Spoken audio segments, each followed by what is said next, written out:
and sharp. If not, there's plenty of sharpeners out there that you can get. I'm just going to start down at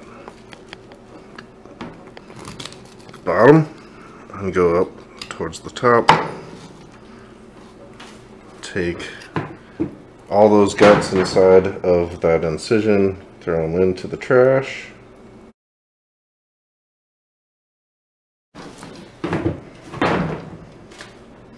Alright, now that you've taken your guts out and you've taken it to the sink, it's pretty good and clean. You want to, this is difficult with the camera the way I have it, but we're gonna just cut along this dorsal fin in one big nice cut and meet up to this incision here. We'll do one cut underneath this pectoral muscle.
Come back up through and make sure that that cut connects to your cut around the throat.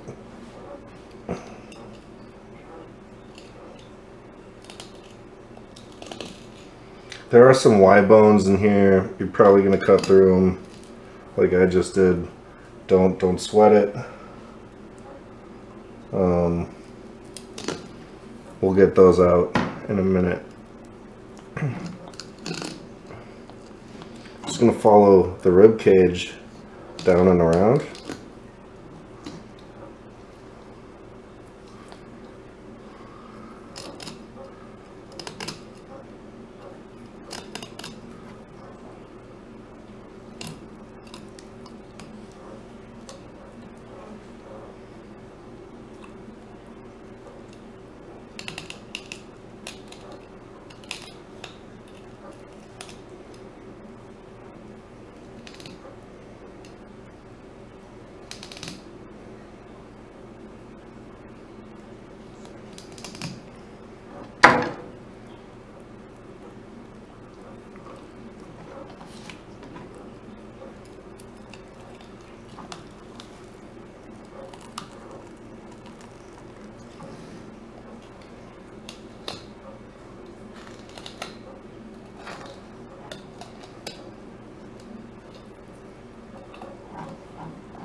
All of this potentially bony walleye material I'm gonna put in a dish, cook it unseasoned for my dog.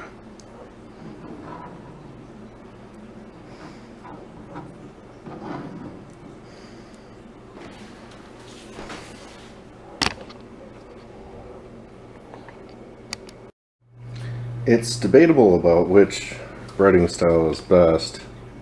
I kind of like this one a little bit more, however I ran out, so I added in some Shore Lunch Breading, Cajun style, and now it's time for the liquid. In this case I'm using beer. You could make a batter with buttermilk, just about anything you could really think of, as long as the consistency looks to be just about right.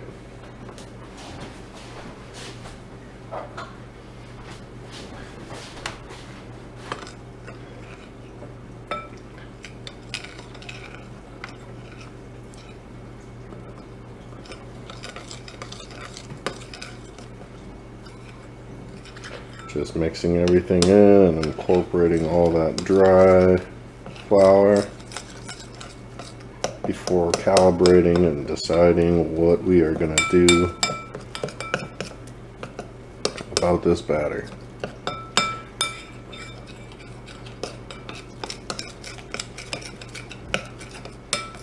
There's a whisk somewhere, but I'm not going to bother looking for it.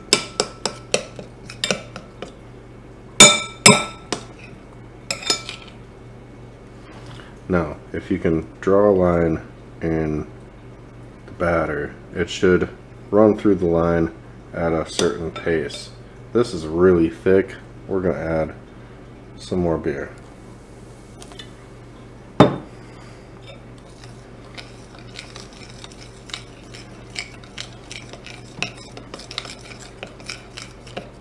It's real loose. I mean, maybe I've added too much beer, but we can always add a little bit more breading mix. It's not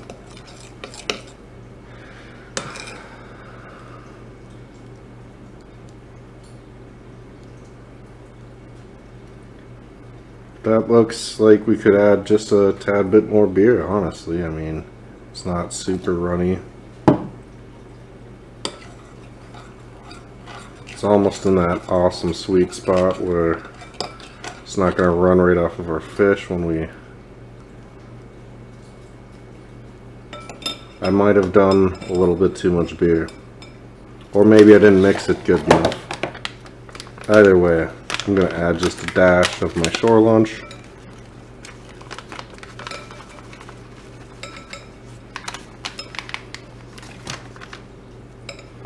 Incorporate this really good.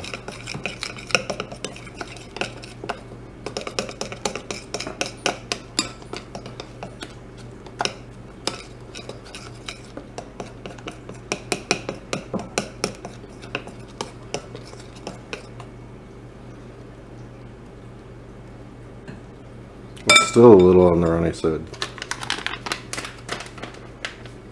Blame me for not mixing it good enough the first time around.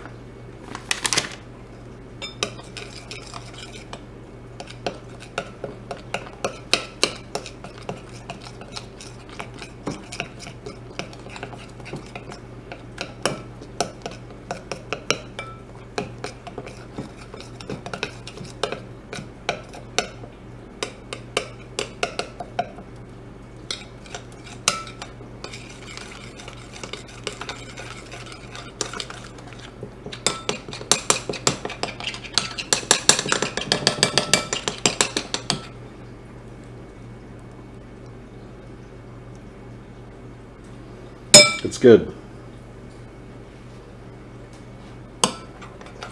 Maybe just stir it.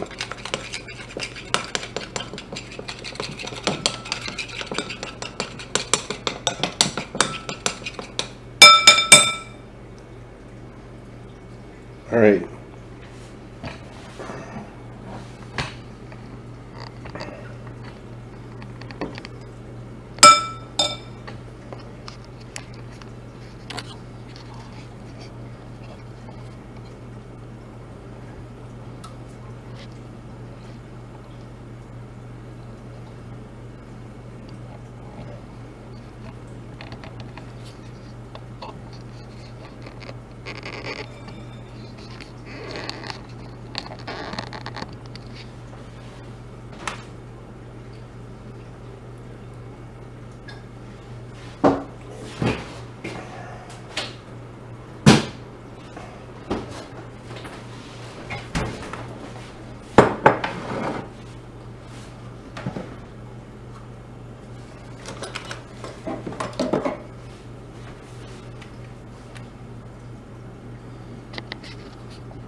462. I'm going to back off that heat. We're going to give it a few minutes just to recalibrate. Hopefully the oil doesn't taste burnt. Yeah, it's almost up to like 500 degrees.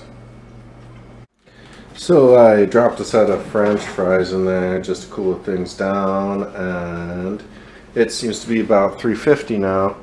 So I'm going to go ahead and show you sort of, we'll test the medallion first and see if our batter is where we want it, but it's looking really nice. See how this sticks to it and doesn't really, it drips, but what I'm gonna do is just cook one side of the piece of fish before dropping it. This allows it not to really touch the bottom at all. This is just a trick to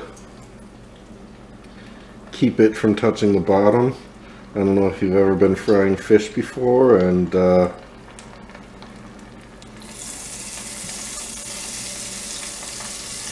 drops down to the bottom and sticks to the cast iron, and then you're kind of stuck. It doesn't really want to rise for anything.